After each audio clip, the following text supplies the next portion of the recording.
Good morning guys, Stefan here from Project Homegrown. Today I am going to show you a quick method on how I propagate my sweet rocket. So what I've got here is I have rocket that has overwintered, and we are now headed into spring, but I also want to make some extra plants out of these existing rocket plants because I want to populate an aquaponics grow bed that I'll be setting up quite soon. So how I go about propagating my sweet rocket is I take my previous season's crop, I just yank it out of the soil. You will see it sort of starts to subdivide. Okay, that's two plants. It makes like crowns, almost the same way that strawberries would do, but it's not exactly the same, but they will actually shoot roots. So all I do is I take those crowns and I yank them off with a small piece of root like that. All these small individual little stems. This usually happens when it wants to start going into flower, but if you do this, it will root, and then if you keep harvesting off of that plant, you can actually make it go back into regular veg, and your plant won't flower, and you would have propagated from that one plant 1, 2, 3, 4, 5, 6, 7, 8, 9 new plants from that one single plant. And there was one growing next to. And then all I do is I use no rooting hormone, nothing special. I just take my wooden dowel, I punch a little hole into the soil, I stick it in, and then Bob's your uncle. I started with one plant. All of these ones I've propagated that way, and I've had no issue doing it this way. So that's just a quick thing I wanted to share with you guys.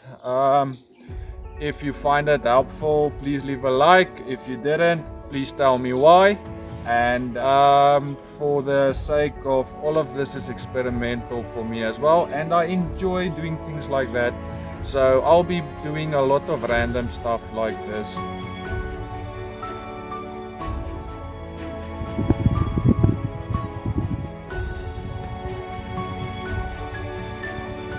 So I just take my wooden dowel, I just poke a few holes into the bed, and then I just stick in my propagations, and I don't use any rooting hormone. You can if you want to. I don't, just because I haven't found it necessary. What you would do is the ones that are taller like that, I would just shorten them up a bit,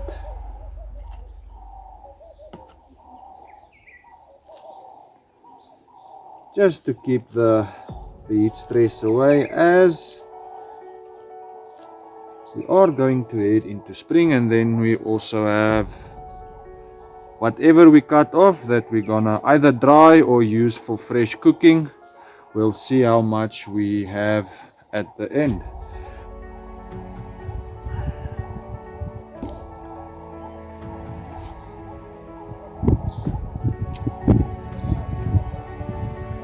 As simple as that.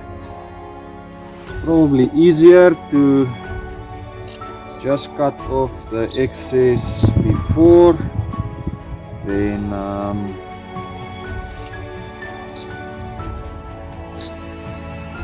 you're not yanking the plant back out after sticking it into the soil.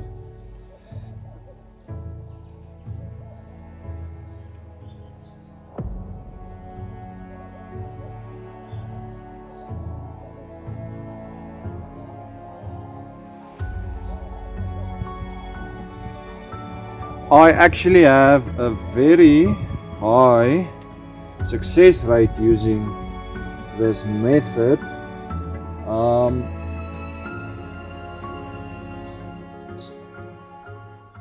And it's like it just works for this specific plant.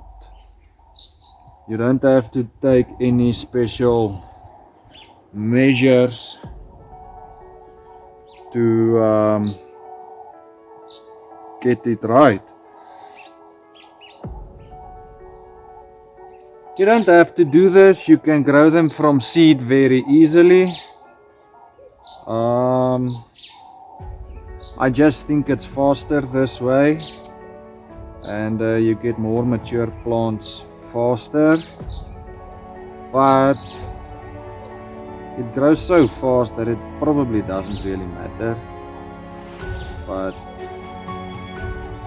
yeah, so it is roughly 3 weeks later that we broke up the rocket plant and made a bunch of clones out of them, and I am quickly going to show you guys what the root development looks like. And as you can see, I've been harvesting off of this rocket quite a bit, especially now that it's starting to want to go to flower. I've noticed if you trim them back very hard, they will actually reflush, and you can continue harvesting from them for quite some time. I'm just gonna yank one of them out, and there you can see the root development of that small section that I broke off, and then without rooting hormone just stuck it into the soil. And all of these ones will root very soon, and you can see here and there, I don't know, these ones, they look a bit paler, but their roots have also just started to come in.